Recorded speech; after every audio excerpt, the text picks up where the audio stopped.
بسم الله الرحمن الرحيم يا أيها الذين آمنوا لا تأكلوا أموالكم بينكم بالباطل إلا أن تكون تجارة عن تراض منكم ولا تقتلوا أنفسكم إن الله كان بكم رحيما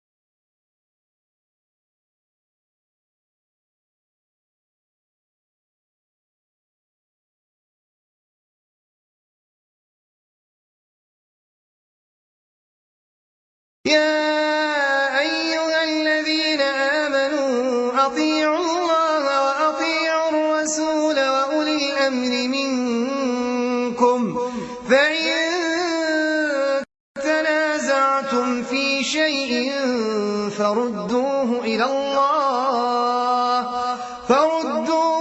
الله والرسول إن كنتم تؤمنون بالله واليوم الآخر ذلك خير وأحسن تأويلا إن الحمد لله نحمده ونستعينه ونستغفره ونعوذ بالله من شرور أنفسنا ومن سيئات أعمالنا من يهده الله فلا مضل له ومن يضلل فلا هادي له أشهد أن لا إله إلا الله وحده لا شريك له وأشهد أن محمدا عبده ورسوله أما بعد أعوذ بالله من الشيطان الرجيم بسم الله الرحمن الرحيم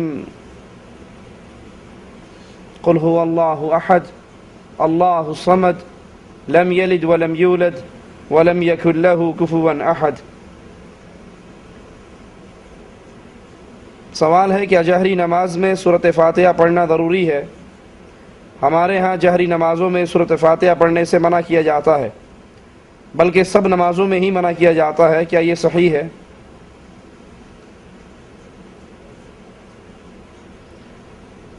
دنیا میں اختلاف ہوتا رہتا ہے، رائے ایک دوسرے سے مختلف ہو سکتی ہے، دو سگے بھائیوں کے اندر بھی اختلاف ہو جاتا ہے۔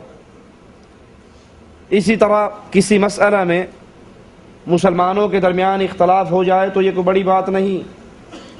رسول اللہ صلی اللہ علیہ وسلم کے اصحاب کرام کے درمیان بھی کچھ مسائل پہ اختلاف ہوا۔ رسول اللہ صلی اللہ علیہ وسلم کی وفات کے بعد اختلاف ہوا کہ اللہ کے نبی صلی اللہ علیہ وسلم کا جانشین خلیفہ کون بنے گا۔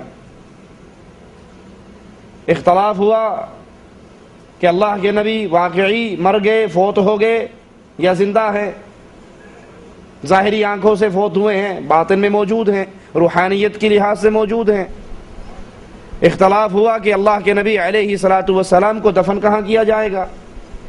لیکن رسول اللہ صلی اللہ علیہ وسلم کے بعد صحابہ میں جو اختلافات ہوئے وہ باقی نہیں رہے، ان اختلافات کی بنیاد پہ مذہب نہیں بنے، وہ اختلافات فوراً حل ہو گئے، اور اس کا حل آج آپ کے اور میرے لیے تمام اختلافات کے حل کے لیے ایک نمونہ ہے۔ عمر ابن خطاب رضی اللہ عنہ وارضاہ فرما رہے ہیں کہ اللہ کے نبی فوت نہیں ہوئے، جس نے کہا کہ نبی مر گئے میں ان کی گردن کاٹ ڈالوں گا، نبی واپس آئیں گے، اور جو کہتے ہیں کہ نبی مر گئے ان کے ہاتھ اور قدموں کو الٹی سمت سے کاٹ ڈالیں گے، مخالف سمت سے کاٹ دیں گے۔ ابو بکر صدیق رضی اللہ عنہ وارضاہ تشریف لاتے ہیں اور کہتے ہیں عمر رضی اللہ عنہ وارضا بیٹھ جاؤ، اور صحابہ سے خطاب کرے کہتے ہیں من کان یعبد محمد فإن محمد قد مات، تم میں سے جو محمد صلی اللہ علیہ وسلم کی پوجا کرتا تھا وہ سن لے کہ وہ مر گئے ہیں، ومن کان یعبد اللہ فإن اللہ حی لا يموت، اور جو ایک اللہ کی عبادت کرتا ہے وہ یہ یاد رکھے کہ اس کا رب زندہ ہے، اسے کبھی موت نہیں آنی، وہ ہمیشہ سے ہے، ہمیشہ کے لیے ہے۔ اور پھر قرآن حکیم کی آیت پڑھی وَمَا مُحَمَّدٌ إِلَّا رَسُولٌ قَدْ خَلَتْ مِن قَبْلِهِ الرُّسُلُ أَفَإِن مَّاتَ، لوگوں محمد صلی اللہ علیہ وسلم تو اللہ کے رسول ہیں، ان سے پہلے بھی یہ رسول گزرے، اگر یہ مر جائیں یا ان کو شہید کر دیا جائے، قتل کر دیا جائے، کیا تم اپنی ایڑیوں پہ پھر جاؤ گے؟ وَمَن يَنْقَلِبْ عَلَىٰ عَقِبَيْهِ فَلَن يَضُرَّ اللَّهَ شَيْئًا، جو اپنی ایڑیوں پر پھرے گا وہ اللہ کا کچھ نہیں بگاڑ سکتا۔ جو ہی قرآن کی یہ آیت عمر ابن خطاب رضی اللہ عنہ وارضا کی سماعت سے ٹکرائی، فرماتے ہیں مجھے یقین ہو گیا کہ اللہ کے نبی فوت ہو گئے، اور میری ٹانگیں میرے جسم کا وزن برداشت نہ کر سکی اور میں زمین پہ گر گیا۔ اختلاف ہوا، لیکن جو ہی قرآن کی آیت آئی اختلاف ختم ہو گیا۔ اختلاف ہوا نبی کے بعد خلیفہ کون بنے گا، جو ہی صحابہ نے یہ آواز سنی کہ اللہ کے نبی نے فرمایا تھا کہ خلیفہ قریشی ہوگا، اختلاف ختم ہو گیا۔ حدیث آئی اختلاف ختم، قرآن کی آیت آئی اختلاف ختم۔ آج بھی اختلاف ہے، نماز پہ اختلاف ہے، روزے پہ اختلاف ہے، نکاح پہ اختلاف ہے، طلاق پہ اختلاف ہے، اللہ کی ذات پہ اختلاف ہے، اللہ کہاں ہے اختلاف ہے۔ یہ اختلافات سارے ہیں، لیکن ان اختلافات کو سننے سے پہلے اس کے حل پہ غور کیجئے، حل کیا ہے۔ اختلاف ہو جائے فَإِن تَنَازَعْتُمْ فِي شَيْءٍ فَرُدُّوهُ إِلَى اللَّهِ وَالرَّسُولِ، کسی بھی مسئلے میں جھگڑا ہو جائے اس مسئلے کو اللہ اور اس کے رسول پہ پیش کرو۔ اگر آپ کے ذہن میں کوئی اور بات ہے، مخالف سمت سے کوئی اور بات سن رہے ہو، دونوں کی آراء الگ الگ ہیں، لائیے اس کو پیش کریں اللہ کی کتاب اور رسول اللہ صلی اللہ علیہ وسلم کے فرمان۔ جو فیصلہ یہاں سے ملے اس کو بنا لیں، اس کو اپنا لیں، اس پہ زندگی گزار لیں۔ اللہ کے نبی علیہ الصلوۃ والسلام کا فرمان ہے لا صلاۃ لمن لم یقرأ بفاتحۃ الکتاب، جو فاتحہ نہیں پڑھتا اس کی نماز نہیں ہوتی۔ اللہ کے نبی علیہ الصلوۃ والسلام کی دو ٹوک حدیث۔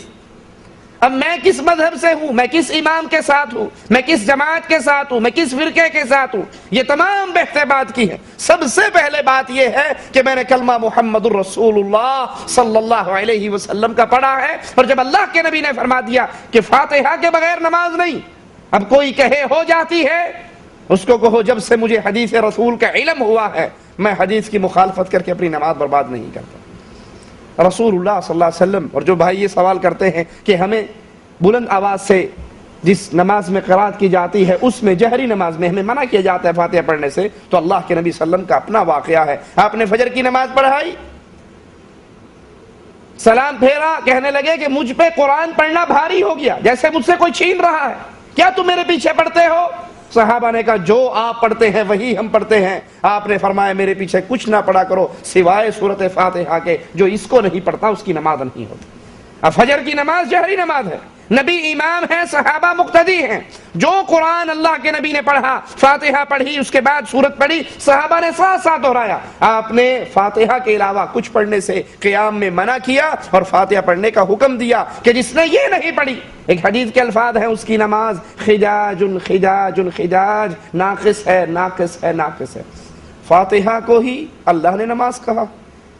مالک فرماتا ہے کہ نماز میں نے اپنے اور بندے کے درمیان تقسیم کر دی۔ بندہ کہتا ہے الحمدللہ رب العالمین، مالک جواب دیتا ہے حمدنی عبدی۔ اس فاتحہ کو اللہ نے نماز کہا ہے، اور جس نماز میں فاتحہ ہی نہیں وہ نماز کیسے ہے؟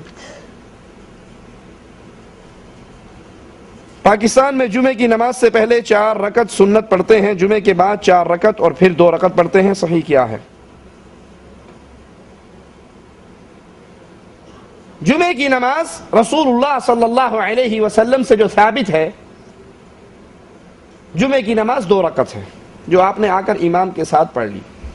آپ امام کے منبر پر بیٹھنے سے پہلے آئے، 2 رکعت تحیۃ المسجد پڑھیں، اس کے بعد نفل نوافل پڑھنا چاہیں جتنے مرضی پڑھیں، اور اگر امام خطبے کے لیے کھڑا ہو گیا تو صرف 2 رکعت پڑھ کے بیٹھ جائیں. ایک شخص آیا 2 رکعت پڑھے بغیر بیٹھ گیا. رسول اللہ صلی اللہ علیہ وسلم نے خطبے کے دوران اسے پوچھا کیا تو نے 2 رکعتیں نماز پڑھی ہیں؟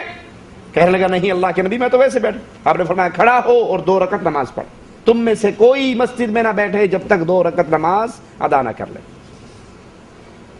یہ تحیت المسجد ہے. اس کے بعد 2 رکعت امام کے ساتھ جماعت جو جمعے کی نماز ہے. اس کے بعد اگر کوئی مسجد میں ہی ادا کرنا چاہے تو اللہ کے نبی صلی اللہ علیہ وسلم کی حدیث سے ثابت ہے کہ مسجد میں 4 سنتیں ادا کرے, 4 رکعت ادا کرے. اور اگر وہ گھر جا کے پڑھنا چاہتا ہے اور نفلی نماز گھر میں پڑھنے سے اجر ثواب زیادہ ہے تو وہ 2 رکعت نماز ادا کرے. ہمارے ہاں کیا ہوتا ہے, ہم جمعہ بھی پڑھتے ہیں اور احتیاطاً ظہر کی نماز بھی پڑھ لیتے ہیں. جمعے کی نماز بھی ہوتی ہے اور احتیاطاً ظہر کی نماز بھی. اب وہ کیوں کہتے جی جمعہ تو جمعہ ہے نا, سار ظہر بھی پڑھ لو, اللہ نے یہ قبول کر لی تو یہ نہ کی تو اے تے ڈڑے تے پئی ہے, 2 میں کوئی نہ کوئی تو منی جائے گی. جیسے وہ بچے اسکولوں میں ریاضی میں پیپر میں 10 سوال آتے ہیں 5 حل کرنے ہیں, آپ کو اختیار ہے 5 چھوڑ دو. جس کو زیادہ آتے ہیں وہ سارے کرتا ہے کہ یار کوئی غلط ہوا تو دوسرا اس کے ٹھیک ہو جائے گا, کام چل جائے گا. اللہ نے جو نماز جس وقت میں فرض کی ہے اس وقت وہی نماز ہے. جمعے والے دن جمعے کی نماز ہے, ظہر نہیں. جس کو مسجد میں آئے امام مل جائے وہ جمعے کی نماز ادا کرے, جماعت مل جائے. یہ احتیاطاً ساتھ ساتھ ظہر کی نماز پڑھنا اور ساتھ جمعے کی پڑھ لینا یہ سنت کے خلاف ہے. رفعین کے احکام کیا ہیں؟ رسول اللہ صلی اللہ علیہ وسلم کی حدیث صحیح بخاری میں موجود ہے. ابن عمر سے روایت ہے کہ اللہ کے نبی علیہ الصلوۃ والسلام جب نماز پڑھتے, افتتاح کرتے, نماز کا آغاز کرتے, اپنے دونوں ہاتھوں کو کندھوں کے برابر اٹھاتے. جب رکوع میں جاتے دونوں ہاتھ کندھوں کے برابر اٹھاتے. جب رکوع سے سر اٹھاتے تب بھی دونوں ہاتھ کندھوں کے برابر اٹھاتے. جب 2 رکعتیں پڑھ کے تیسری رکعت کے لیے کھڑے ہوتے, 3 رکعتوں والی نماز یا 4 رکعتوں والی نماز, تو پھر بھی اللہ کے رسول صلی اللہ علیہ وسلم اپنے ہاتھوں کو کندھوں کے برابر اٹھاتے, رفع الیدین کرتے. یہ اللہ کے نبی صلی اللہ علیہ وسلم کی سنت ہے.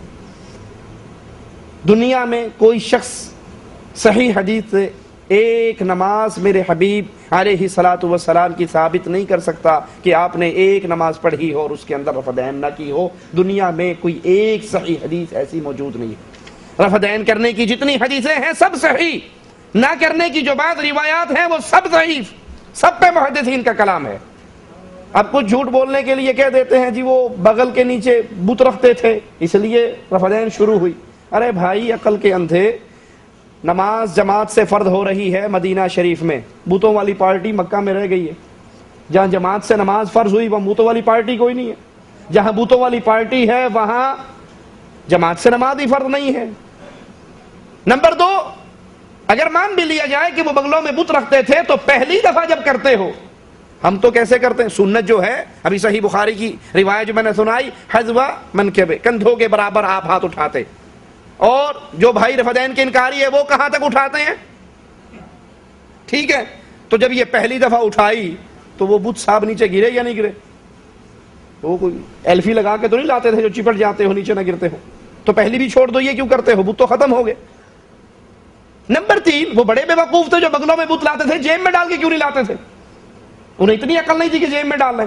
نمبر 4, بت لاتے کون تھے؟ نعوذ باللہ, یہ تو نہیں کہا جا سکتا کہ صحابہ بت لاتے تھے, یہ تو نہیں کہا جا سکتا نا. یہی کہیں گے کہ منافق لاتے تھے. ارے بھائی منافق ہوتا ہی وہ ہے جو ظاہری آپ کا, باطنی آپ کا دشمن, جو اندر سے آپ کا دشمن ہو. کیا وہ کبھی چاہے گا کہ میری حقیقت کھل جائے؟ جب منافقین کے بت گرتے تھے تو عمر کی تلوار کہاں تھی؟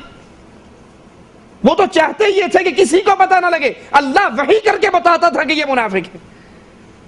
اس لیے یہ مولویوں کی بنائی ہوئی ڈھکوسلے والی بات ہے, دنیا کی کسی کتاب کے اندر موجود نہیں ہے. آمین بالجہر کیوں کہا جاتا ہے؟ کیونکہ رسول اللہ صلی اللہ علیہ وسلم کی حدیث ہے, تم جب امام آمین کہے تم آمین کہو, تم زمین پہ آمین کہتے ہو, اللہ کے ملائکہ فرشتے آسمان پہ آمین کہتے ہیں. جس کی آمین فرشتے کی آمین سے مل جائے اللہ اس کے پچھلے گناہوں کو معاف کر دیتا ہے. حدیث میں آتا ہے, لفظ ہے حدیث کے, کہ صحابہ اتنی زور سے آمین کہتے مسجد گونج اٹھتی. رسول اللہ فرماتے ہیں تمہاری اس بلند آواز کی آمین سے یہودی چڑھتے ہیں, یہودیوں کو تکلیف ہوتی ہے تمہاری اس آمین سے. تو یہودیوں کی مخالفت کیجئے، آمین کہیے، ہو سکتا ہے ہماری آمین اگر فرشتوں کی آمین سے ٹکرا گئی ہمارے انشاءاللہ گناہ معاف ہو جائیں گے۔ تشہد میں انگلی شہادت کیسے رکھنی چاہیے؟ کچھ لوگ یوں سیدھا ہاتھ رکھتے ہیں، یہ سنت کے خلاف ہے۔ اپنے اس ہاتھ کو فولڈ کر کے اس شہادت کی انگلی کو ٹیڑھا کر کے انگوٹھے کو یہاں رکھ کے اس طرح اس کو خم دے کے رکھنا چاہیے، اور بعض روایات کے اندر ہلانے کی کا ثبوت بھی موجود ہے۔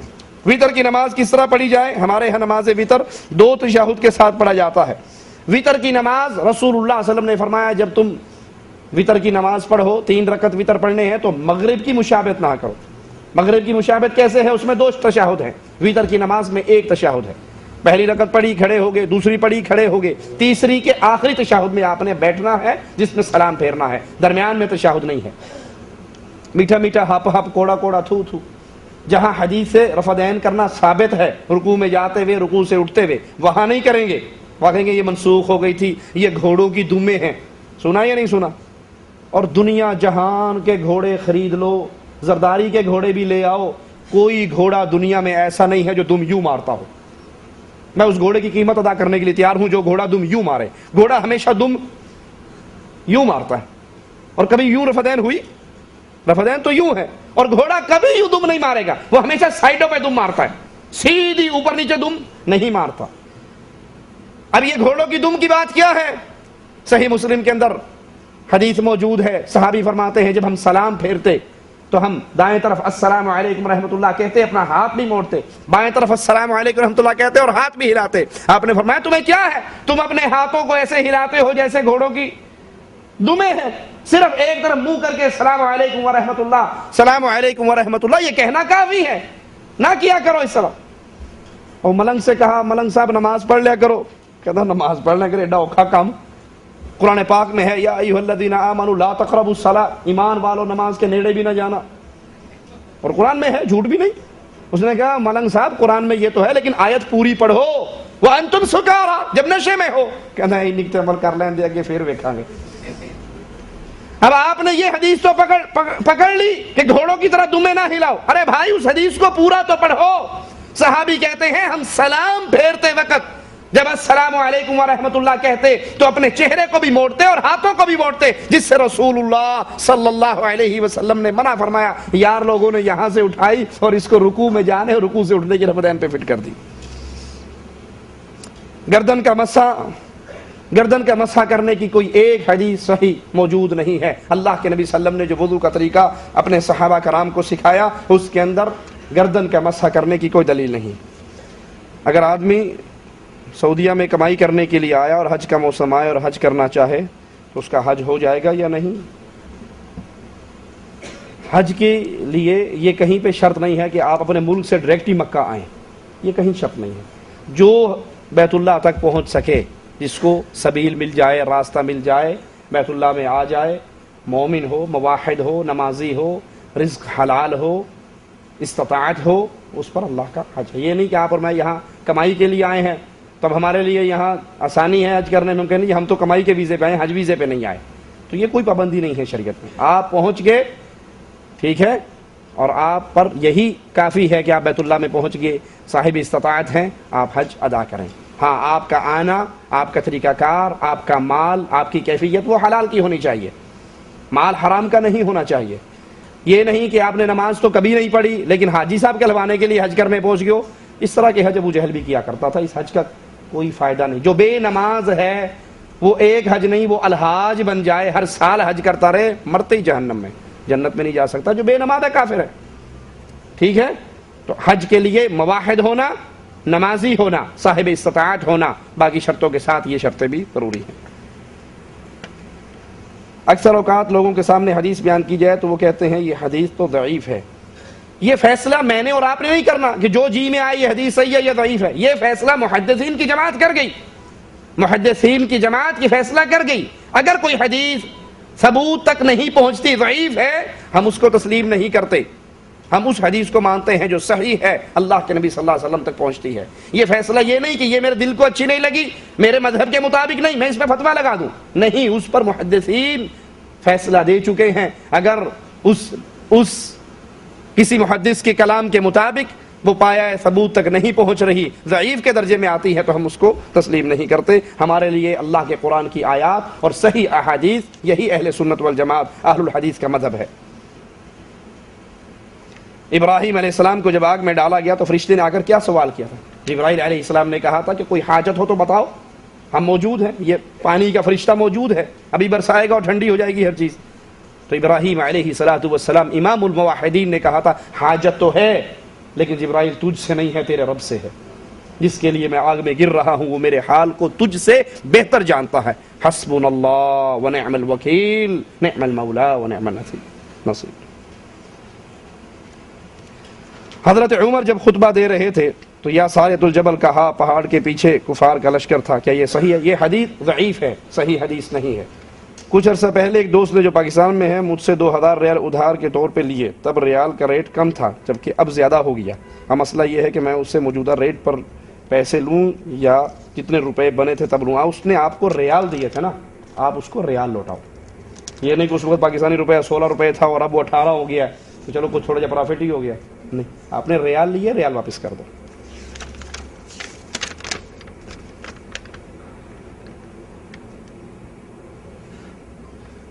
رسول اللہ صلی اللہ علیہ وسلم کی 2 دعائیں قبول ہوئی اور ایک باقی ہے، کون سی دعا؟ اللہ کے نبی صلی اللہ علیہ وسلم قیامت کے دن اپنی امت کی شفاعت کے لیے اللہ سے سوال کریں گے، اور حدیث میں یہاں تک آتا ہے کہ اللہ کے نبی صلی اللہ علیہ وسلم رو رہے، مالک نے جبرائیل کو بھیجا، پوچھو میرا نبی کیوں روتا؟ حالانکہ اللہ عز و جل سب سے بہتر جاننے والا ہے۔ جبرائیل آخر جواب میں کہتے ہیں کہ اے اللہ تیرا نبی اپنی امت کے غم میں روتا ہے۔ تو مالک نے فرمایا ان سے کہو کہ ہم امت کے مسئلے میں تجھے راضی کر دیں گے۔ تو اللہ کے نبی صلی اللہ علیہ وسلم شفاعت کریں گے، جب تمام انبیاء جواب دے دیں گے، آدم علیہ السلام سے لے کے عیسیٰ علیہ السلام تک سب یہی کہیں گے ہمیں تو اپنی جان کی فکر اور اپنی جان کا غم ہے۔ اس وقت رسول اللہ صلی اللہ علیہ وسلم شفاعت کریں گے، حساب و کتاب شروع ہوگا امت کے لیے جو گناہ گار مومن موحد ہیں۔ یہ یاد رکھیے، شفاعت کا ایک اصول یاد رکھیے، دنیا کے اندر بھی اور انشاءاللہ آخرت کے اندر بھی۔ آپ کا بچہ اسکول میں پڑھتا ہے، 33 والا پاس ہوتا ہے، اس کے 30 نمبر آئے یا 25 نمبر آئے، اب آپ کہتے ہیں میرے بچے کا سال نہ مارا جائے، بھاگتے دوڑتے ہیں، شفاعت تلاش کرتے ہیں، استاد جی مل جاتے ہیں، وہ کہتے ہیں کہ ٹھیک ہے، ہیڈ ماسٹر کے پاس لے جاتے ہیں کہ یہ ہمارا پڑوسی ہے، ہمارا عزیز ہے، میرا بیٹا ہے، ان کے والد بڑے قریبی دوست ہیں، 30 نمبر تو اس نے لے لیے، 3 نمبر آپ دے کے سٹار لگا کے اس کو رعایتی نمبروں سے پاس کر دو۔ کیا خیال ہے ہیڈ ماسٹر اس کی مانے گا یا نہیں مانے گا؟ مان لے گا۔ ایک اور آتا ہے کہ استاد جی مینو ہی پاس کراؤ، کہتا پتر تو کتنے نمبر لے؟ کہنا 0 ہی ہے، انڈا ہی ہے اور کچھ نہیں ہے۔ تو وہ کیا اب یہ ماسٹر اس کی سفارش کے لیے چلے گا؟ جائے گا؟ اچھا اگر یہ اوکھا سوکھا ہو کے چلا بھی جائے تو ہیڈ ماسٹر مانے گا کہ تیرے پلے ہی کچھ نہیں ہے، کچھ تیرے پلے ہو، کچھ کمی کوتاہی ہو، وہ میں سفارش کر کے تیرا حساب برابر کروا کے پاس کروا دوں گا۔ بالکل ایسے ہی جو مومن ہے، موحد ہے، اس کے گناہ ہیں، وہ اللہ عز و جل نبی کی سفارش سے، شہید کی سفارش سے، حافظ قرآن کی سفارش سے، نابالغ بچے جو فوت ہو گئے بچپن میں ان کی سفارش، مختلف شفاعتوں سے وہ پاس ہو جائیں گے۔ لیکن جو ہو ہی مشرک، اب دیکھیے کچھ لوگ اعلان کرتے ہیں کہ جی آپ نہیں سمجھتے، بس جہنم میں میں تو کیا، میرا سایہ بھی نہ جائے گا، غوث پاک سے یہ دیکھا نہ جائے گا، فلاں بابے سے یہ دیکھا نہ جائے گا، فلاں اعلیٰ حضرت سے یہ دیکھا نہ جائے گا، ہمیں تو حضرت ہمارے بس پیر جی دا لڑ پھڑے ہے، شاہ صاحب دے مگر ٹوری جائیں گے، یہ نہیں پتا شاہ نے آپ کتنے جانا ہے، اس کا اپنا نہیں پتا یہ کہاں جائے گا، جہاں یہ جائے گا تجھے بھی لے جائے گا۔ رسول اللہ صلی اللہ علیہ وسلم کو جتنا پیار ابو طالب سے تھا، آپ اور ہم میں سے آج کے دور میں سے یا آنے والے دور میں کسی کے ساتھ ہے؟ خود رسول اللہ صلی اللہ علیہ وسلم سے سوال کرتے ہیں صحابہ کہ آپ سے ابو طالب اتنی محبت کرتے تھے، اتنا پیار کرتے تھے، کیا بنا اس پیار کا؟ کوئی فائدہ ہوا اسے؟ فرمایا ہاں، وہ جہنم کے وسط میں تھا، میری اس محبت سے اس کو کھینچ کے ہم جہنم کے کنارے پر آ گیا۔ وہ اس کو قیامت کے دن سب سے کم عذاب ہوگا، جہنم کی آگ کے 2 انگارے اس کے پاؤں کے نیچے رکھے جائیں گے۔ اللہم اجرنا من النار، اللہم اجرنا من النار۔ اللہ ہم سب کو اپنی رحمت سے جہنم کی آگ سے محفوظ رکھنا۔ یہ دیکھ لو، یہ کولر بند ہے اور آپ اور میں کتنے بھائی کھڑے ہیں، گرمی کی کیا کیفیت ہے، کتنی شدید گرمی ہے، بھائی اس کا اردو ترجمہ کر کے لاؤ، کتنی شدید گرمی ہے۔ اور یاد کرو جب یہ سورج ہمارے سر پہ ہوگا، زمین تبدیل ہو چکی ہوگی، گرمی کی کیفیت کیا ہوگی اور ہم کیسے برداشت کریں گے۔ فرمایا سب سے کم عذاب میرے چچا کو ہوگا، جہنم کی آگ کے 2 انگارے اس کے پاؤں کے نیچے رکھے جائیں گے، یغل بہ دماغہ، اس سے اس کا دماغ ایسے کھولے گا جیسے چولہے پہ ہنڈیا کھولتی ہے، ابلتی ہے۔ اب نبی صلی اللہ علیہ وسلم کی سفارش سے اگر ہر کسی نے معاف ہونا ہوتا تو کیا خیال ہے ابو طالب سے بڑھ کر اور کوئی حقدار ہے؟ نبی کی شفاعت صرف مواحد کے لیے، مشرک کے لیے کوئی شفاعت نہیں۔ با نماز جماعت کے سامنے کافر گزرے تو صحیح ہے یا کہ سترا بھی رسی کا ہو؟ نہیں، سترا حدیث کے لفظ ہیں کہ کم از کم 1 ہاتھ لمبا سترا ہونا چاہیے۔ آپ کے سامنے نیزہ گاڑا جاتا، برچھی گاڑی جاتی، کوئی لکیر لگا کے سترا رکھ دیتے ہیں، کوئی رومال رکھ کے سترا بنا لیتے ہیں، کوئی رسی رکھ کے سترا بناتے ہیں، یہ سترا نہیں ہے۔ سترے کے آگے کافر گزرے، مسلمان گزرے، جانور گزرے، جو بھی مرضی گزرے، کوئی حرج نہیں ہے، لیکن سترا آگے رکھ کے۔ بعض لوگ آپ نے دیکھا ہوگا وہ مسجد کے اندر وہ ہے پلر ہوتے ہیں، ستون، اب ہونا کہ جی اب ستون کے پیچھے آگے نماز پڑھو تاکہ سترا ہو جائے، وہ ستون کو اپنی کمر کے پیچھے رکھ کے نماز پڑھتے ہیں تاکہ سلام پھیر دے ٹیک لال وہاں، آرام کرنے کے لیے، ٹیک لگانے کے لیے سنت کو بدل دیا۔ سنت یہ ہے کہ آپ آگے سترا پیچھے نماز پڑھیں، وہ پیچھے سترا اور آگے، اب آگے سے جو مرضی گزر رہا ہے اسے کوئی ٹینشن نہیں، غلط بات ہے۔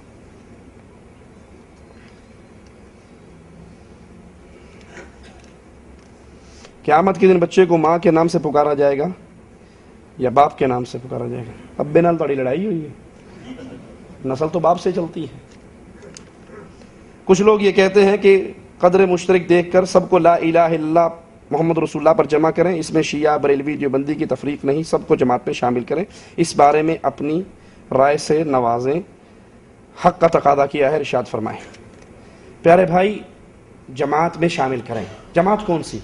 جماعت مسلمانوں کی، صحیح ہے یا نہیں؟ مسلمان کون ہے جو موحد ہے؟ مسلمان کون ہے جو لا الہ الا اللہ محمد رسول اللہ پڑھتا ہے، لا الہ الا اللہ کے تقاضے جانتا ہے، لا الہ الا اللہ کے اوپر ڈٹتا ہے، اس لا الہ الا اللہ کے مخالف ہر بندے سے اپنا تعلق توڑتا ہے، یہ مومن ہے۔ اب آپ کہتے ہیں کہ لا الہ الا اللہ کی بنیاد پہ شیعہ کو، بریلوی کو، دیوبندی کو، سنی کو، قادری کو، نقشبندی کو، چشتی کو، رضوی کو، نوری کو، سہروردی کو، وردی کو، بغیر وردی کو، ساروں اکٹھا کر کے چو چو کا مربع بنا لو۔ جو لا الہ الا اللہ کا دشمن ہے وہ ہمارے ساتھ اکٹھا نہیں ہو سکتا۔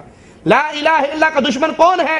جو اللہ کے ساتھ شرک کرے، وہ اللہ کی ذات میں شرک کرے۔ عیسائیوں نے کہا عیسیٰ اللہ کا بیٹا، یہودیوں نے کہا عزیر اللہ کا بیٹا، وہ لا الہ الا اللہ پڑھنے کے باوجود لا الہ الا اللہ کے دشمن ہے۔ اور اگر آج بھی کوئی کہے توبہ توبہ توبہ علی نو خدا اکھنے ہاں، توبہ توبہ توبہ علی نو خدا اکھنے ہاں، نہ خدا تو جدا اکھنے ہاں، نعرہ حیدری یا علی۔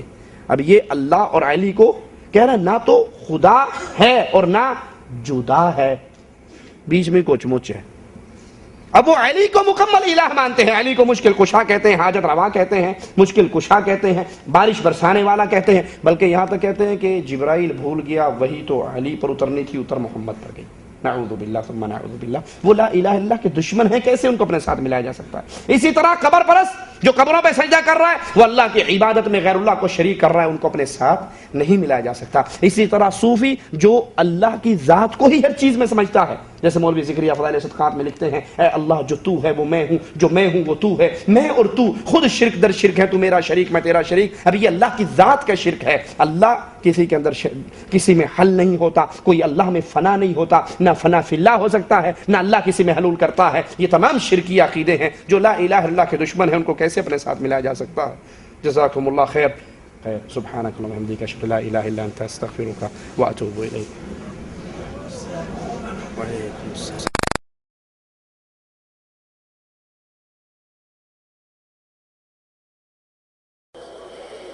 إن الحمد لله نحمده ونستعينه ونستغفره ونعوذ بالله من شرور أنفسنا ومن سيئات أعمالنا من يهده الله فلا مضل له ومن يضلل فلا هادي له أشهد أن لا إله إلا الله وحده لا شريك له وأشهد أن محمدا عبده ورسوله۔ کیا مردے کو قرآن کی تلاوت کا ثواب ملتا ہے کہ نہیں؟ قرآن و سنت سے وعدے کیجئے۔ رسول اللہ صلی اللہ علیہ وسلم فرماتے ہیں جب انسان مر جاتا ہے اس کے سارے اعمال کا اجر و ثواب رک جاتا ہے سوائے 3 عملوں کے۔ اس میں پہلا صدقۃ جاریہ، وہ نیک عمل، وہ صدقہ جاریہ جو دنیا میں کر کے گیا، مسجد بنوا دی، مدرسہ بنوا دیا، کنواں کھدوا دیا، کوئی اور اس نے ایسا کام کیا جو اس کے بعد اس کا سلسلہ چل رہا ہے، اس کا اجر ملتا رہے گا۔ دوسرا، وہ علم جو پڑھا کر گیا۔ اب ایک قاری صاحب ہے جنہوں نے بچوں کو قرآن پاک پڑھایا، عالم ہے جس نے لوگوں کو قرآن سکھایا، اب جب تک وہ لوگ قرآن پڑھتے رہیں گے اس سکھانے والے کو ثواب ملتا رہے گا۔ کسی نے اللہ کی توحید کی بات کی اور کسی کو اللہ کی توحید سمجھائی، وہ جب تک اپنا توحید کے عقیدے پہ زندہ رہے گا، چلتا رہے گا، اس کی باتیں سن کر جو اس نے عمل کی انشاءاللہ دونوں کو اجر و ثواب ملتا رہے گا۔ تیسری چیز، ولد صالح یدعو لہ، نیک بیٹا اس کے لیے دعائے خیر کرتا رہے، یہ دعا کا اجر و ثواب باپ کو ملتا رہے گا۔ یہ چیزیں ہیں جو ملتی ہیں۔ اب باپ نے اپنے بیٹے کی تربیت پہ محنت بھی کی، کوشش بھی کی، اب بیٹا جتنے نیک کام کرے گا، یہاں قرآن کی تلاوت پہ لوگ رک جاتے ہیں، رکنا نہیں چاہیے۔ بچہ قرآن پڑھے، باپ نے اس کو قرآن پڑھایا، اس کی تربیت کی، اس کو ثواب ملے گا۔ بچہ نماز پڑھے، باپ نے اس کو نماز پہ لگایا، اس کی تربیت کی، اس نماز کا ثواب بیٹے کو بھی ملے گا اور باپ کو بھی ملے گا۔ یہ اس کے لیے صدقہ جاریہ ہے، اور جو اس کے لیے دعا کر رہا ہے وہ دعا بھی انشاءاللہ اس کے نیکیوں کے پڑھنے کے اندر داخل ہوگی۔ رہا وہ معاملہ جو ہمارے ہاں عام ہے، انڈیا، پاکستان، بنگلہ دیش میں، باپ مر گیا، مولوی صاحب تھیلا لے کے، بچے لے کے، درویش لے کے گھر میں آگے یتیم کا مال کھانے کے لیے، اب دیگیں چڑھ گئی اور دیگیں پک رہی ہیں، اب تیسرے دن کا ختم ہے، 7ویں کا ختم ہے، 9ویں کا ختم ہے، 10ویں کا ختم ہے، 40ویں کا ختم ہے، پھر قول شریف ہے، پھر برسی آ جائے گی، اللہ کرے گا اتنے کوئی اور مرجے کا دھندا چلتا رہے گا۔ یہ جو طریقہ کار ہے، یہ طریقہ کار مولویوں کا یتیم کا مال کھانے والا طریقہ ہے۔ اللہ کے ہاں بلٹی سسٹم نہیں ہے، بلٹی سسٹم نہیں ہے۔ سمجھتے ہو بلٹی سسٹم یا نہیں؟ یہاں سے سامان آپ نے پیک کروایا، پی آئی اے سے ڈور ٹو ڈور پہنچ گیا۔ اگر یہ معاملہ ہوتا تو غریب مارے جاتے، امیر بچ جاتے۔ امیر بندہ مرنے سے پہلے 5-7 مولویوں کے نام 2-4 پلاٹ لگا کر چلا جاتا کہ میں ہن چان لگا تو تسی ساں نہیں لینا، کھچ رکھو کام نو۔ یہ طریقہ نہیں ہے۔ لیس للانسان الا ما سعى، جو وہ کر کے گیا ہے وہ اس کو ملے گی، جو وہ کر کے گیا ہے، یا وہ کام جو اللہ کے نبی نے اپنی حدیثوں میں بیان فرما دیے جو اس کے لیے صدقہ جاریہ ہیں، جو مرنے کے بعد بھی جن کا اجر و ثواب چل رہا ہے، وہ کام ہو گئے۔ اس کے بعد یہ طریقہ قرآن پاک پڑھ کر مردے کی روح کو اصالہ ثواب کیا جائے، نیت بھلے اچھی ہو۔ آپ نے دیکھا ہوگا میت ہوتے ہی، چادریں بچھتے ہی کھجور کی گٹھلیاں اکٹھی ہو جاتی ہیں۔ اب جب کوئی افسوس کرنے آ رہا ہے، افسوس کرنے کا طریقہ کیا ہے کہ آپ وہاں پر جائیں، انا للہ و انا الیہ راجعون، انا للہ ما اعطى وله ما اخذ، یہ دعائیں ہیں، یہ پڑھیے، ان کو صبر کی تلقین کیجئے۔ اب ہوتا کیا ہے، جاتے ہی ایک نے ہاتھ چھڑوائے نہیں، دوسرا آ گیا، اس نے پھر اٹھوا دیے، ابھی اٹھا کر نیچے رکھے، پھر دوسرے نے اٹھوا دیے، آ رہے ہیں، کلام بخشو جی، کلام بخشو جی، کلام بخشو، وہ کلام بخشی جا رہی ہے۔ رسول اللہ صلی اللہ علیہ وسلم کی سنت کو چھوڑ دیا گیا اور بدعت کو اختیار کیا گیا۔ اب نیت اچھی ہے کہ لوگ بیٹھیں گے، بجائے افسوس کرنے کے کوئی سیاست کی باتیں کرے گا، کوئی گپے مارے گا، کوئی کچھ کرے گا، وہ کھجور کی گٹھلیاں رکھ دی، جناب اس پہ آیت کریمہ کا ورد کرو، اور جتنی بار آیت کریمہ پڑھو گے وہ سارے مردے کو اصالہ ثواب کر دو۔ بھلے آپ کی سوچ اچھی ہے، لیکن صرف سوچ اچھی دین نہیں بن سکتی جب تک محمد صلی اللہ علیہ وسلم سے مہر لگوا کر نہ آ جائے۔ ارادہ اچھا ہے، سوچ اچھی ہے، پروگرام اچھا ہے، بجائے لوگ سگریٹ پیئیں، حقہ پیئیں، گپے مارے، کچھ اور کریں، اس سے بہتر ہے کہ وہ آیت کریمہ پڑھ لیں۔ سوچ آپ کی بہت اچھی ہے، لیکن آپ کی سوچ دین نہیں بن سکتی۔ دین صرف اللہ اور اس کے رسول کے فرمان کا نام ہے۔ کیا اللہ کے نبی نے خدیجہ کے مرنے پہ یہ آیت کریمہ گٹھلیوں پہ پڑھوائی؟ کہ اللہ کے نبی صلی اللہ علیہ وسلم نے اپنے بیٹوں اور بیٹیوں کی وفات پہ صحابہ کو بلا کر ان میں پارے تقسیم کر کے قرآن پاک پڑھوا کے، یا زبانی جو حفاظ صحابہ تھے ان سے پڑھوا کے اصالہ ثواب کروایا؟ اگر کروایا تو دین ہے، اور اگر نہیں کروایا تو یہ بدعت ہے، جس کے کرنے کا گناہ ملے گا، ثواب نہیں ملے گا۔ غسل جنابت اور غسل احتلام میں وضو کرنا ضروری ہے یا نہیں؟ اسی طرح عورتوں کو بھی جنابت کا غسل انسان اپنی بیوی سے کے پاس ہو کر آئے، جمع کر کے آئے، یا اسے احتلام آ گیا ہو، جوش سے جب انسان کی منی خارج ہوتی ہے تو پھر اس پہ غسل واجب ہے۔ واجب غسل کا طریقہ کیا ہے کہ جہاں آپ کے کہیں اگر گندگی لگی ہے تو اس کو پاک صاف کر لیجئے، اس جگہ کو دھو لیجئے، اور پھر جس طرح وضو کرتے ہیں نماز کے لیے اس طرح وضو کیجئے۔ بازو دھونے تک آپ نے وضو کیا، اب معاملہ کیا تھا سر پہ مسح کرنے کا، وضو میں سر پہ مسح کرتے ہیں، لیکن غسل جنابت میں فرض غسل میں کیا کریں گے؟ 3 چلو پانی لے کر اپنے سر پہ ڈالیں گے، بالوں کو گیلا کریں گے، پھر 3 چلو دائیں طرف، پھر 3 چلو بائیں طرف، اور پھر پورے جسم کو دھو لیں گے، اور آخر میں اس جگہ سے تھوڑا سا ہٹ کر اپنے دونوں پاؤں دھو لیں گے۔ یہ غسل جنابت یا فرض غسل آپ کا ہو گیا۔ اب سوال یہاں پہ یہ پیدا ہوتا ہے کہ اس غسل کرنے کے بعد کیا نماز پڑھی جا سکتی ہے یا نماز کے لیے الگ غسل کیا جائے؟ کسی نے فرض غسل کرتے ہوئے اگر اپنی شرمگاہ کو ہاتھ نہیں لگایا، اس کا ہاتھ ٹچ نہیں ہوا شرمگاہ سے، تو اس کا یہی غسل، یہی وضو اس کی نماز کے لیے کافی ہے۔ اور اگر اس نے دوران غسل اپنی شرمگاہ کو ہاتھ لگایا ہے، غسل اس کا ہو گیا، وضو اس کا نہیں ہوا، اس کو دوبارہ وضو کر کے پھر نماز پڑھنی چاہیے۔ السلام علیکم، میں اب چھٹی جا رہا ہوں اور میرے دوست تبلیغی جماعت میں ہیں، مجھے مجبور کر رہے ہیں کہ ضرور چلہ لگاؤں 4 مہینے کے لیے، آپ مجھے مشورہ دیں کیا یہ درست ہے یا غلط قرآن اور حدیث کی روشنی میں؟ اللہ کے دین کی تبلیغ کرنا ہر مسلمان پہ فرض ہے، ہر مسلمان پہ فرض ہے اللہ کے دین کی تبلیغ، جتنی اس کی طاقت ہے، جتنی اس کی استطاعت ہے۔ دین کی تبلیغ یہ انبیاء کا کام ہے اور انبیاء کے وارثوں کا کام ہے۔ اللہ سے دعا ہے اللہ ہم سب کو انبیاء کے وارثوں میں محمد کریم صلی اللہ علیہ وسلم کے ورثاء کے اندر شامل فرمائے جو دین کو سیکھتے اور آگے سکھاتے ہیں۔ لیکن معاملہ یہاں تبلیغی جماعت کا ہے جو ہمارے انڈیا، پاکستان، بنگلہ دیش میں گلی گلی کوچے کوچے گھومتے ہیں۔ پہلی بات ان کا یہ گھومنا، ان کا چلہ 40 دن، 4 مہینے، سال، عمر بھر، ملکوں کے دورے، انٹرنیشنل دورے، نیشنل دورے، یہ تمام چیزیں محمد الرسول اللہ صلی اللہ علیہ وسلم کی سنت سے ثابت نہیں ہے۔ اللہ کے نبی صلی اللہ علیہ وسلم نے کبھی بھی صحابہ کی جماعت کو، مدینے والوں کو 3 دن کے لیے مکہ نہیں بھیجا، مکہ والوں کو طائف نہیں بھیجا، طائف والوں کو جدہ نہیں بھیجا، ان کو تبوک نہیں بھیجا، تبوک والوں کو خیبر نہیں بھیجا۔ یہ چلت پھرت نہیں تھی، جس کو بھیجا، جہاں بھیجا، مستقل بھیجا، کچھ عرصے کے قیام کے لیے بھیجا۔ جائیے، حضرت معاذ کو یمن کی طرف روانہ کیا، قرائے کرام کو کسی اور علاقے کی طرف روانہ کیا، تو جس کو بھیجا کہا وہاں رہ کر لوگوں کو تبلیغ کریں۔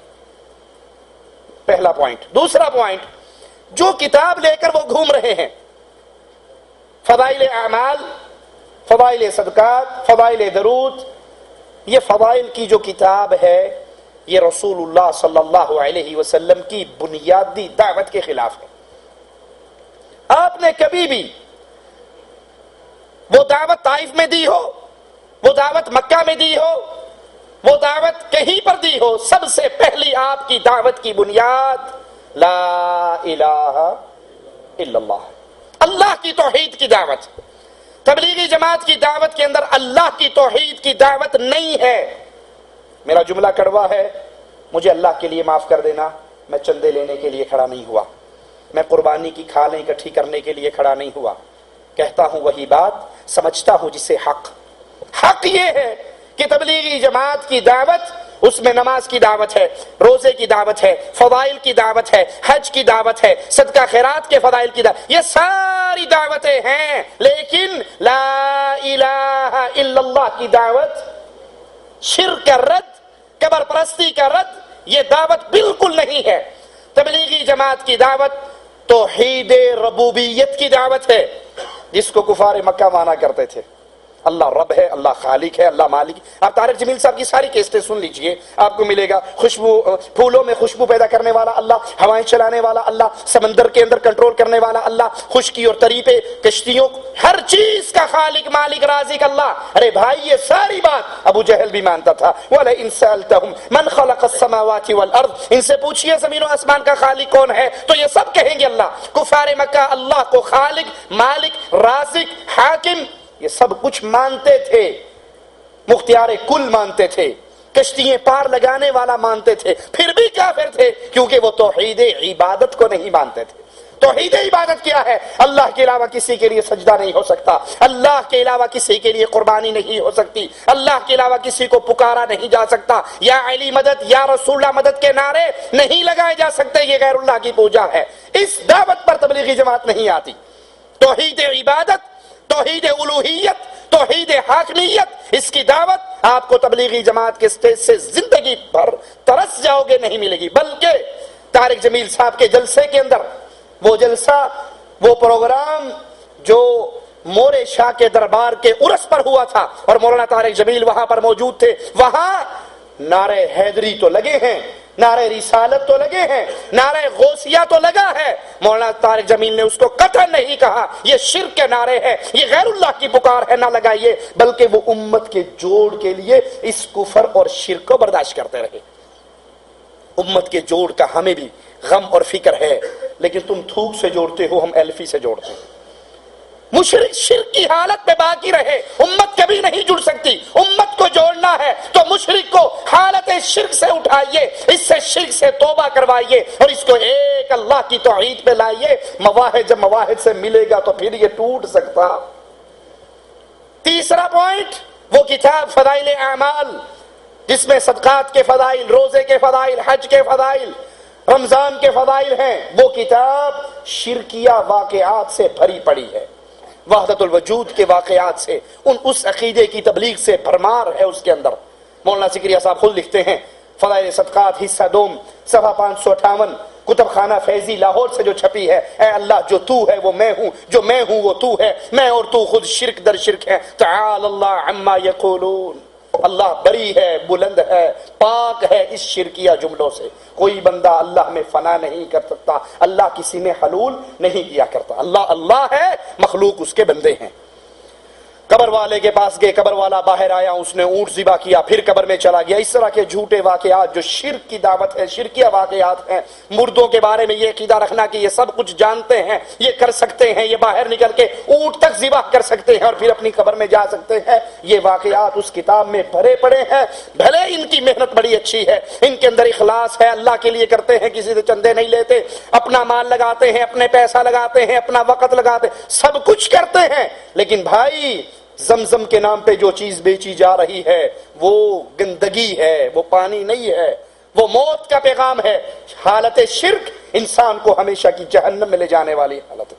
اللہ ہم سب کو معاف فرمائے اور محفوظ رکھے۔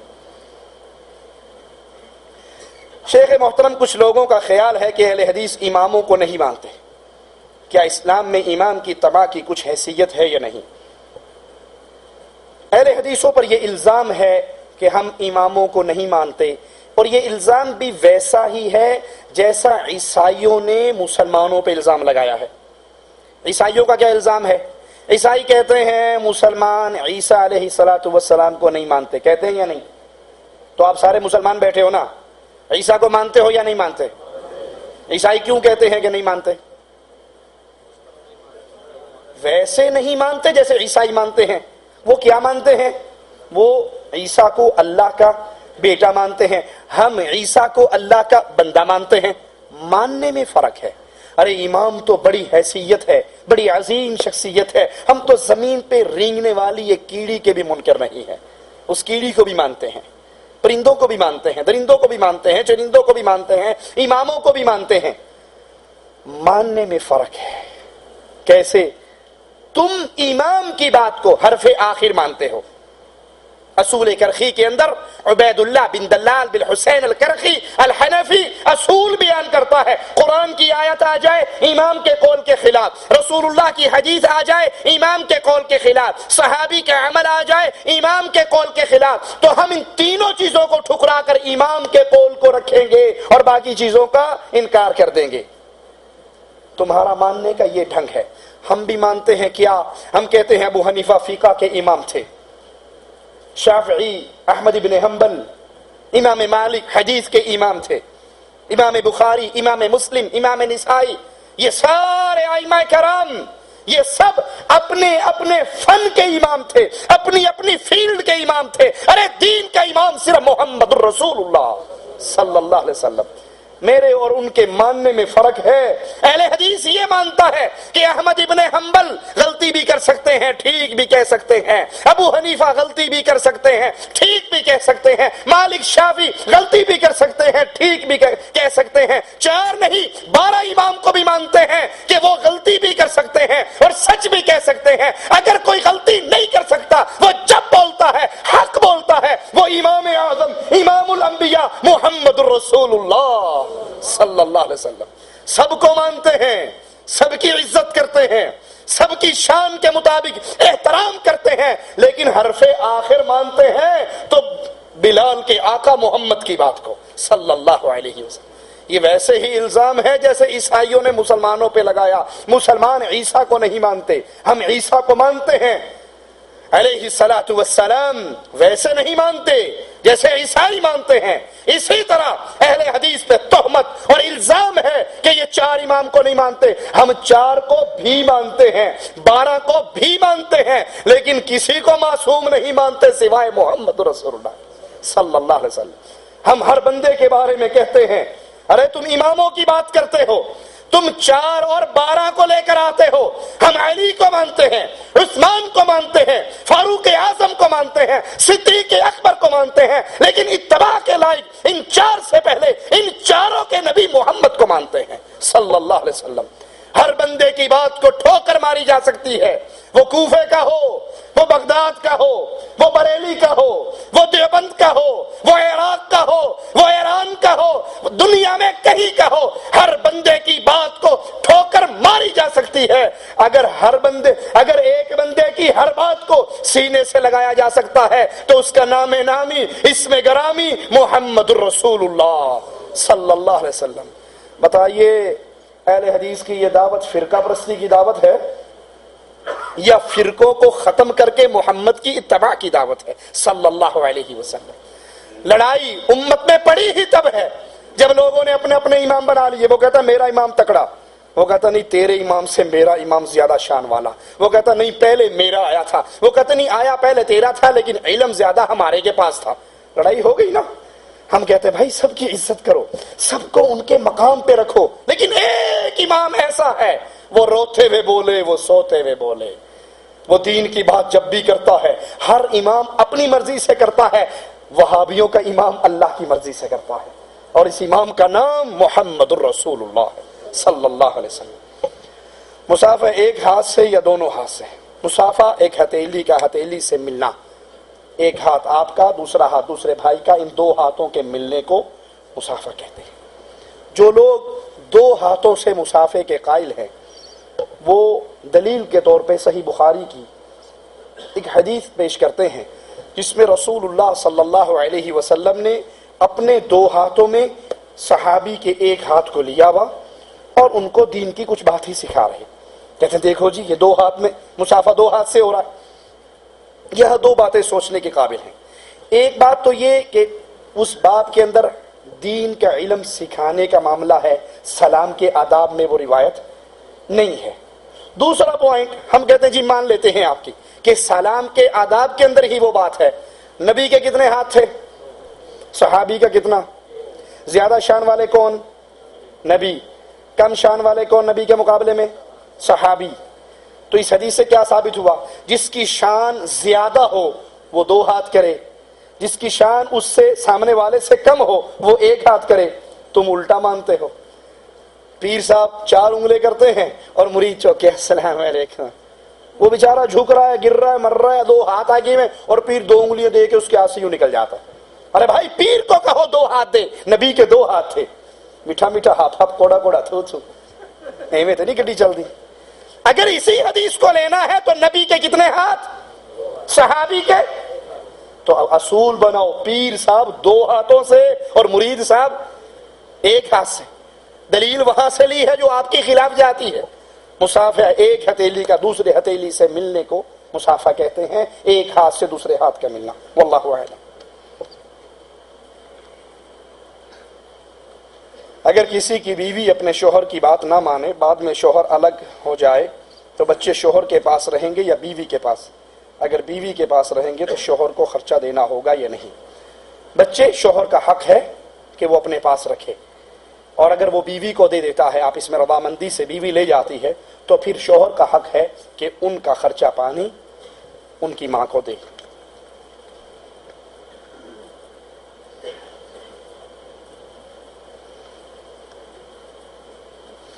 رشتہ داروں میں اکثر لڑکی اور لڑکے کے رشتے میں آپس میں جھگڑے ہوتے ہیں۔ مثلا کسی لڑکی کو جبراً کسی لڑکے کے نکاح میں دے دیا جاتا ہے اور لڑکی کی غیر تندرستی یا کسی بیماری کی وجہ سے لڑکا نکاح نہیں کرنا چاہتا۔ ایسی لڑکی سے جو مجبور اور بیچار ہے، لڑکا اس سے دوسرا سوال واضح نہیں ہے۔ پہلا سوال، اگر کسی لڑکی کا جبراً نکاح کسی لڑکے سے کر دیا جائے تو وہ نکاح نہیں ہوتا۔ نکاح کے لیے شرط ہے کہ لڑکی قبول کرے، لڑکی کی رضامندی شرط ہے۔ اگر وہ کنواری ہے اس کی خاموشی رضامندی قرار پائے گی، اور اگر وہ کنواری نہیں ہے تو اس کو بولنا ہوگا۔ جس طرح لڑکی کو حق ہے وہ چاہے تو رشتہ قبول کرے اور چاہے تو قبول نہ کرے۔ نہ لڑکی پر زبردستی ہو سکتی ہے اور نہ لڑکے پر زبردستی ہو سکتی ہے۔ یہاں یہ بات یاد رکھیے، کچھ لڑکے والدین کے پریشرائز کرنے پر خاموش ہو کے نکاح تو کر لیتے ہیں، لیکن دل میں کیا نیت ہوتی ہے کہ اس کے ساتھ میں نے گزارا نہیں کرنا۔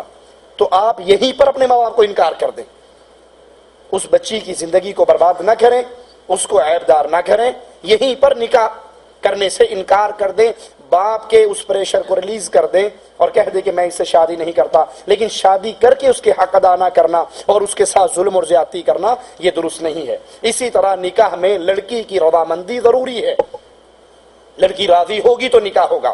جس طرح لڑکی کی رضامندی ضروری ہے، اسی طرح لڑکی کے ولی کی رضامندی بھی ضروری ہے۔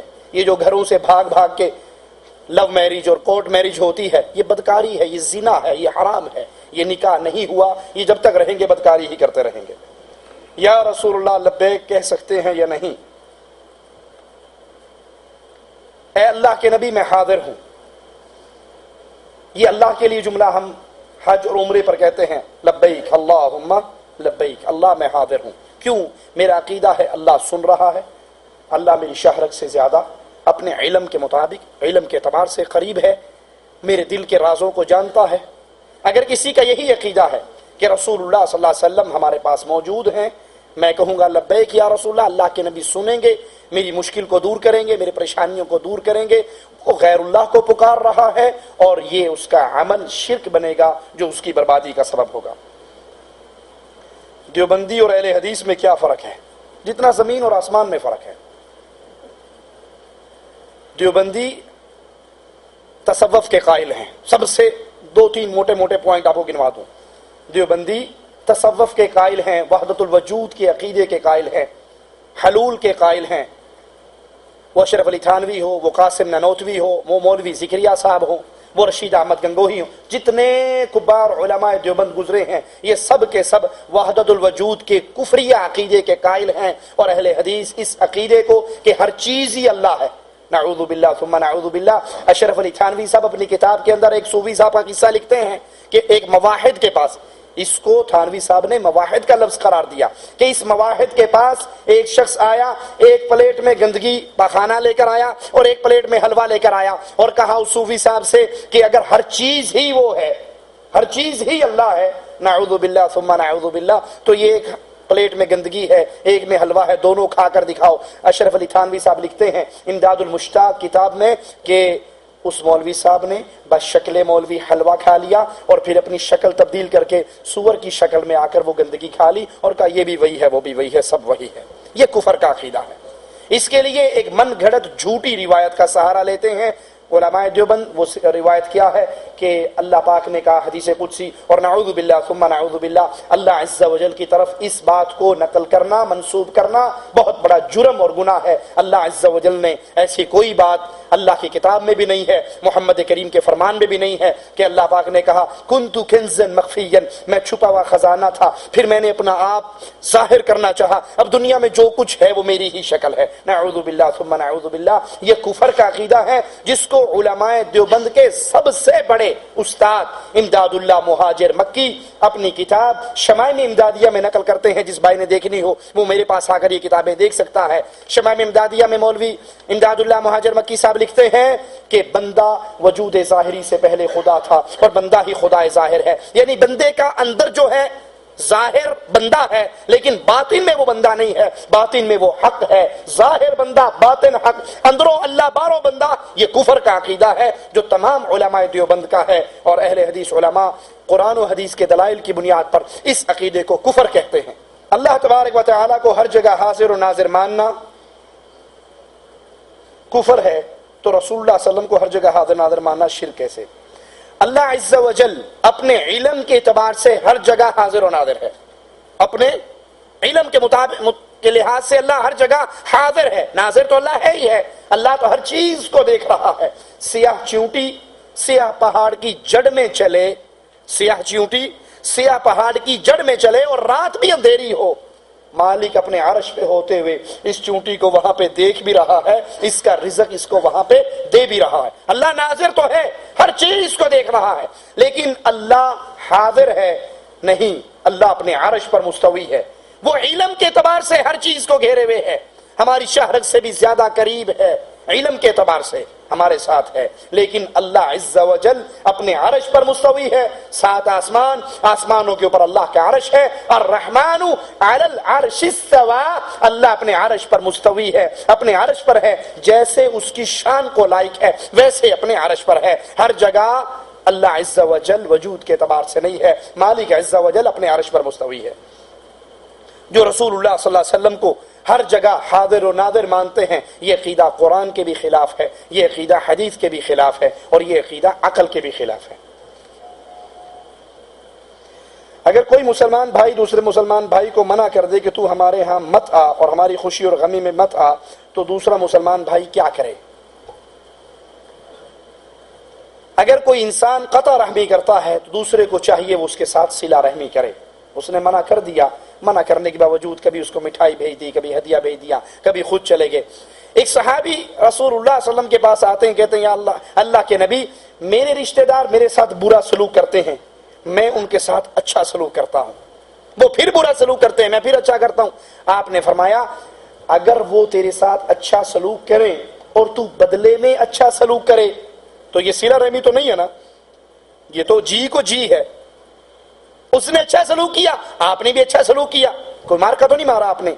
اچھا سلوک تو تب ہے کہ وہ برا سلوک کرے اور آپ, وہ برا سلوک کرے اور آپ, یہ صلہ رحمی ہے, اس کا اجر و ثواب ہے, اس کی شان بڑی اعلیٰ ہے. اگر کوئی آپ سے قطع رحمی کرتا ہے تو اس کا گناہ اس کے اوپر ہے, آپ کو چاہیے کہ آپ اس کے ساتھ صلہ رحمی کرے. اللہ کہنے اور سننے والوں کو عمل کی توفیق عطا فرمائے. قرض کے بارے میں ایک بھائی نے سوال کیا ہے, تو یاد کر لیجئے رسول اللہ صلی اللہ علیہ وسلم کا فرمان مبارک ہے کہ اللہ عز و جل شہید کے سارے گناہوں کو معاف کر دیتا ہے, لیکن قرض پھر بھی معاف نہیں ہوتا. سارے گناہ اللہ معاف فرما دیتا ہے لیکن قرضہ معاف نہیں ہوتا. ایک صحابی کا قصہ آتا ہے, اللہ کے نبی جنازہ پڑھانے کے لیے آگے ہوئے, آپ نے پوچھا اس پہ کوئی قرضہ تو نہیں ہے؟ صحابہ نے کہا ہاں اس پہ قرض ہے. تو آپ نے کہا پھر تم اس کا جنازہ پڑھو, میں اس کا جنازہ نہیں پڑھتا. دوسرے صحابی نے کہا کہ میں اس کے قرضے کی ذمہ داری لیتا ہوں, آپ جنازہ پڑھ دیجئے. آپ نے اس سے اگلے دن پوچھا کیا تو نے اس کا قرض ادا کر دیا؟ اس نے کہا میں نہیں ادا کر سکا, کل ادا کر دوں گا. 1-2 دن کی تاخیر سے قرض ادا کر دیا. اللہ کے نبی کو آ کر کہا اللہ کے نبی میں نے اپنے بھائی کا قرضہ ادا کر دیا. آپ نے فرمایا جہنم کی آگ سے اس کی قبر آج ٹھنڈی ہوئی ہے. تو اللہ ہم سب کو قرض ادا کرنے کی توفیق عطا فرمائے. اور اس مسئلے کو اگر کسی کے پیسے کسی کے پاس ہیں, اپنی بہادری نہ سمجھے کہ میں بڑا کمال کیا ہے, فلاں بندے کے پیسے ابھی تک دبائے ہوئے ہیں اور میں نے نہیں دیے اور میں ویکھنا میرے کو لیندہ کیویں ہیں, لے کے ویکھے کہاں داڑھ تلے آیا ہے نا. نہیں, داڑھ تلے وہ نہیں آیا, آپ آئے ہوئے ہیں. اگر مر گئے اس کے کھڑے ہو گئے, وہ اگلے ہاں آپ کی نیکیاں لے لے گا, آپ کی نمازیں اور روزے لے لے گا. اسی لیے رسول اللہ صلی اللہ علیہ وسلم نے فرمایا مسکین کون ہے؟ فرمایا جس کے پاس مال نہ ہو. کہا نہیں, مسکین وہ ہے جس کے پاس سب کچھ ہے. وہ قیامت کے دن آئے گا, اور قیامت کے دن آتے ہوئے نیکیوں کے انبار لے کر آئے گا، لیکن کچھ لوگ اس کے دامن کو پکڑے ہوئے ہوں گے جو اس کے سامنے اللہ کے سامنے آ کر سوال کریں گے، اس نے مارا تھا، اس نے گالی دی تھی، اس نے غیبت کی تھی، اس نے مال دبایا تھا، اس نے یہ کیا تھا، اس نے یہ کیا تھا۔ اللہ کہے گا جواب دے، بدلہ دے۔ وہ کہے گا اللہ کہاں سے بدلہ دوں، کچھ بھی نہیں ہے پلے میں۔ کہا نیکیاں تو نے کی، ثواب ان کو ملے گا، نمازیں بٹ گئی، روزے بٹ گئے، حج بٹ گئے۔ کچھ بد نصیب ایسے ہوں گے جن کی ساری نیکیاں ختم ہو جائیں گی لیکن سوالی ابھی تک موجود ہوں گے۔ بہنوں کا حق مارنے والوں، بہنوں کو مکان میں، زمین میں، پلاٹ میں، جائیداد میں حصہ نہ دینے والوں، ساری نیکیاں ختم، بندے ابھی بھی کھڑے ہیں۔ اللہ کہے گا ان کو بدلا دے۔ کہے گا اللہ اب تو نیکیاں بھی بٹ گئی، اب کہاں سے دوں؟ کہا گناہ انہوں نے کیے جو تیرے سر پڑیں گے۔ اللہ ہم سب کو معاف فرمائے۔ کیا اس طرح دعا مانگ سکتے ہیں کہ اللہ ہماری دعاؤں کو رسول اللہ کے صدقے طفیل میں قبول فرما؟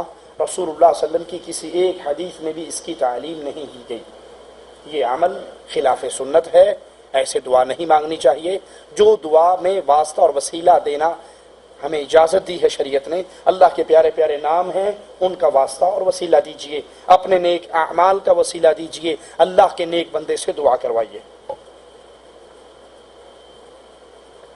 اگر روم میں نماز گاہے بگاہے پڑھتا ہو جبکہ 35 یا 40 قدم پر مسجد ہے، اس صورت میں میری نماز ہوگی یا ثواب سے محرومی؟ نماز جماعت سے پڑھنا مسلمان پر فرض ہے، اس کے لیے مسجد میں حاضر ہونا ضروری ہے، یہ اسلام کا حکم ہے۔ اگر کوئی بندہ اپنے کمرے میں نماز پڑھتا ہے تو نماز تو اس کی انشاءاللہ ہو جائے گی، لیکن وہ بہت بڑے خسارے میں ہے اور بہت بڑے اجر و ثواب سے محروم ہے۔ اگر اکیلے فرض نماز پڑھتا ہو تو چاروں رکعت میں سورۃ فاتحہ پڑھے گا اور امام کے ساتھ پڑھتا ہو تو فرض یا سنت نماز ہو۔ جب انسان امام کے ساتھ نماز پڑھے یا اکیلا نماز پڑھے، سورۃ فاتحہ ہر رکعت کے اندر پڑھنا فرض ہے۔ لا صلاۃ لمن لم یقرأ بفاتحۃ الکتاب، جو فاتحہ نہیں پڑھتا اس کی نماز نہیں ہوتی۔ سجدے کی حالت میں فرض ہو یا سنت نماز دعا مانگی جا سکتی ہے؟ جی، سجدے کی حالت میں دعا مانگی جا سکتی ہے، بلکہ سجدے میں بندہ اللہ کے سب سے قریب ہوتا ہے۔ اگر پیشاب کی شکایت ہو اور قطرے ٹپکتے ہوں، اس صورت میں نماز کیسے ادا کی جائے؟ طہارت کر لے اور اس کے بعد اپنے عضو پر کوئی کپڑا لپیٹ لے تاکہ اس کے باقی کپڑے ناپاک نہ ہوں، اور نماز سے پہلے اس کو اتار دے اور اچھی طرح طہارت کر کے نماز پڑھ لے۔ بیماری کی کیفیت ہے، اللہ سے امید ہے اللہ انشاءاللہ ضرور رحمت فرمائے گا۔ امام 3 رکعت پڑھا کر بیٹھ گیا، مقتدی کے لقمہ دینے پر چوتھی رکعت کے لیے کھڑا ہو گیا تو سجدہ صاحب کیسے کرے گا؟ اگر وہ بیٹھ گیا اور مقتدیوں نے پیچھے اسے لقمہ دیا، اب وہ کھڑا ہو اور سلام پھیرنے سے پہلے تشہد پورا پڑھ کے پھر 2 سجدے کر کے سلام پھیر دے۔ نماز قضا پڑھنے کا کیا طریقہ ہے؟ ظہر، عصر، مغرب، عشاء، فجر کی قضا تو اس کو کیسے پڑھا جائے؟ اگر کوئی شرعی مجبوری ہے آپ کی تو انشاءاللہ یہ قضا، اس نمازوں کا ترک کرنا اگر شرعی مجبوری ہے تو انشاءاللہ گناہ کا سبب نہیں بنے گا۔ اور وہ شرعی مجبوری کیا ہے؟ یا بندہ سو جائے، یا بندے کو بھول جائے۔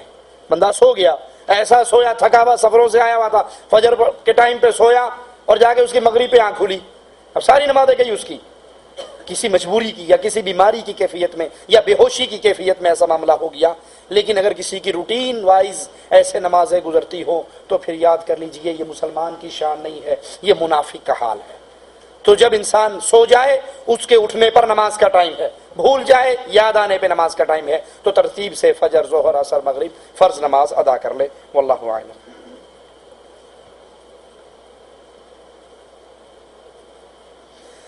جو لوگ کہتے ہیں کہ صحیح بخاری اور صحیح مسلم میں کوئی بھی حدیث میں شک نہیں ہے، تمام احادیث ٹھیک ہیں، تو کیا امام بخاری اور امام مسلم غلطی نہیں کر سکتے؟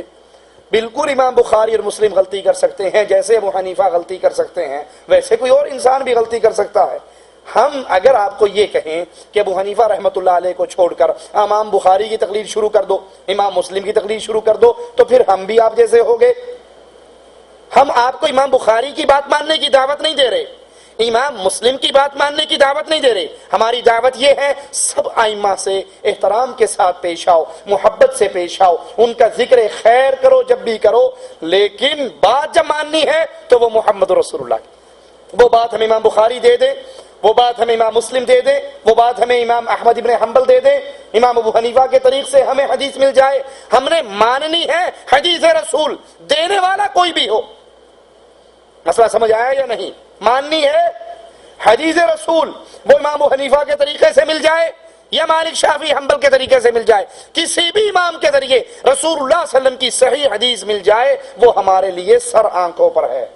ارے نبی کی بات ہمیں شیطان کے طرق سے بھی مل جائے تو سر آنکھوں پہ ہے۔ سنا ہے واقعہ ہے نہیں سنا؟ ابو ہریرہ مال پر کھڑے تھے یا نہیں کھڑے تھے پہرا دینے کے لیے؟ چوری کرنے والا 3 دفعہ آیا تھا، آخری بار کیا بتا کر گیا تھا؟ آیت کرسی۔ نبی نے کیا کہا تھا تو شیطان بات رحمان کی کر کے گیا۔ ہم ہر اس بندے کی بات ماننے کے لیے تیار ہیں جو ہم تک قول رسول پہنچا دے، اینی ون، کوئی بھی پارٹی، کوئی بندہ بھی ہو۔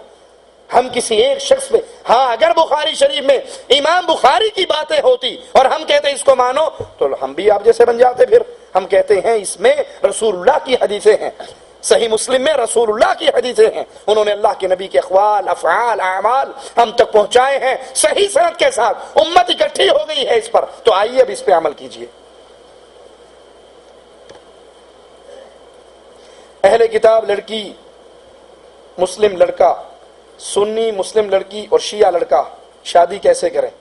کیوں سنی مسلم لڑکی کو کوئی سنی لڑکا نہیں مل رہا جو ادھر بھاگ رہی ہے؟ مسلمانوں کو مسلمانوں سے نکاح کرنا چاہیے، مواحد کو مواحد سے نکاح کرنا چاہیے۔ کسی مواحد کا مشرک سے نکاح، کسی مواحد کا مشرک سے نکاح نہیں ہو سکتا۔ مشرکہ کا مشرک سے ہوگا، مواحد کا مواحدہ سے ہوگا۔ یا علی مدد کا نعرہ مارنے والا مشرک ہے، کبھی مواحد کی بیٹی سے اس کا نکاح نہیں ہو سکتا۔ قبروں پہ سجدہ کرنے والا مشرک ہے، محرم میں گھوڑے کے نیچے رکوع کر کے گزرنے والا مشرک ہے، یہ غیر اللہ کو پوج رہا ہے، کبھی جانوروں کو پوجتا ہے، کبھی قبروں کو پوجتا ہے، یا علی یا حسن یا حسین مدد کے نعرے لگاتا ہے، یہ غیر اللہ کی عبادت کر رہا ہے، اس سے نکاح نہیں ہو سکتا۔ درس قرآن کے بعد ہاتھ اٹھا کر دعا مانگی جا سکتی ہے، درس قرآن ہو یا کوئی اور مجلس ہو، کفارہ مجلس کی دعا ہمیں رسول اللہ صلی اللہ علیہ وسلم نے سکھائی ہے۔ سبحانک اللہم وبحمدک اشہد ان لا الہ الا انت استغفرک واتوب الیک، اس کو پڑھنا چاہیے۔ سائل کہتا ہے کہ تم بھی، اور سوال کرنے سے پہلے اوپر اس نے لکھا ہے 786، نہیں یقین تو دیکھ لو 786۔ ارے بھائی تو 786 لکھ یا بٹے 92 کر یا 2530 لکھ، جو مرضی لکھ، یہ رسول اللہ صلی اللہ علیہ وسلم کی شریعت میں اضافے ہیں۔ اس کو کہتے ہیں جی وہ بسم اللہ لکھی جائے نا تو نیچے گرتا ہے اور بے ادبی ہوتی ہے۔ 786 یہ بسم اللہ کا ملخص ہے، وہ سارے نمبر بنائے گئے، با کا اتنا نمبر ہے نا، وہ نجومیوں اور جادوگروں کا علم جنہوں نے حروف تہجی کے نمبر دیے ہوئے ہیں، الف کے اتنے نمبر، با کے اتنے، تا کے اتنے، ثا کے اتنے، تو جب جمع کرو بسم اللہ کو وہ 786 بنتے ہیں۔ ہم کہتے ہیں اسی پہ بریک کیوں لگاتے ہو، آگے چلو۔ بسم اللہ کو جمع کیا 786 بن گئے، سورۃ فاتحہ کو جمع کیا تو 3000 بن گئے، اللہ اکبر رکوع میں جاتے ہوئے اس کو جمع کیا تو 20 بن گئے، ٹھیک ہے، رکوع کی تسبیحات جمع کی تو 50 بن گئی، سجدے کی جمع کی، تشہد جمع کیا، اب نماز پڑھنے کھڑے ہو جاؤ، اللہ اکبر بنے تھے 20 کو 20، 30، 3000، 20، 40، پوری نماز پڑھ لو ہو جائے گی۔ صرف بسم اللہ پہ بڑے کیوں لگاتے ہو، آگے بھی چلو۔ یہ اللہ کے نبی صلی اللہ علیہ وسلم کے دین کے ساتھ مذاق ہے، تو جب بھی کبھی لکھیں اللہ کے نبی کے سنت پہ عمل کرتے ہوئے آپ بسم اللہ الرحمن الرحیم لکھوایا کرتے تھے۔ سائل کہتا ہے تم اندھے مفتی، اس سے مراد شیخ عبدالعزیز آل شیخ سماحت شیخ جو مفتی عام ہیں سعودی عرب کے، ان کے بارے میں کہتے ہیں کہ تم اندھے مفتی کے پیچھے چل رہے ہو، تو یہ بھی تو ایک آدمی ہے، اس کے پیچھے چلتے ہو۔ ہم نے آپ کو یہ بات پہلے سمجھائی، بھائی ہم سوائے محمد الرسول اللہ صلی اللہ علیہ وسلم کے کسی شخص کو معصوم نہیں سمجھتے اور کسی کو واجب الاتباع نہیں سمجھتے۔ سماحت الشیخ عبدالعزیز آل شیخ ہمیں اللہ کے رسول کی حدیثیں سناتے ہیں، ہم ان کو مان کر اس پر عمل کرتے ہیں۔ آپ کے مولوی، ارے یہ آپ کو آنکھوں سے اندھے لگ رہے ہیں لیکن یہ توحید والے دل کے بنا ہیں، ان کی دل کی آنکھیں کھلی ہیں، اور آپ کے مولوی طاہر القادری کی سامنے والی آنکھیں کھلی ہیں، دل والی آنکھیں بند ہیں۔ کہ وہ کفر کی طرف بلاتا ہے، وہ شرک کی طرف بلاتا ہے، وہ قبر پرستی کی طرف بلاتا ہے، وہ غیر اللہ کی پوجوں کی طرف بلاتا ہے۔ یہ آنکھوں کے اندھے ہمیں قبول ہیں کیونکہ انہوں نے اللہ کی توحید کو مانا ہے اور ان کی دل کی آنکھیں کھلی ہیں۔ یہ دل کی آنکھوں کو کھول کر اللہ کی توحید کو سمجھتے ہیں۔ جن کے پیچھے تم چلنے کے دعوے دار ہو، جن کو اپنا اعلیٰ حضرت تم مانتے ہو، ان کی ماتھے کی آنکھیں کھلی ہیں، تو ایمان والی آنکھیں قیامت کے دن اٹھیں گے۔ قرآن بتاتا ہے وہ آنکھوں سے اندھے ہوں گے، وہ کہیں گے اللہ ہمیں کیوں اندھا کر دیا، ہماری تو آنکھیں تھی۔ جواب ملے گا اسی طرح تمہارے سامنے قرآن کی آیتیں آتی تھی، تم ٹھکرا دیتے تھے۔ طاہر القادری نہیں پڑھتا قرآن پاک کی آیت کو، قل انما انا بشر مثلکم، اے نبی کہہ دیجئے میں تم جیسا بشر ہوں۔ یہ قرآن کی آیت پڑھتا ہے لیکن ٹھکرا دیتا ہے، اور پھر نبی کو نور من نور اللہ کا عقیدہ بیان کرتے ہوئے کہتا ہے کہ اللہ کے نبی نور ہیں۔ وہ آنکھوں ان کی آنکھیں کھلی ہیں لیکن ایمان والی نہیں، وہ آنکھیں نہیں کھلی جس سے وہ دین کو سمجھ سکے، جس سے وہ قرآن کو سمجھ سکے۔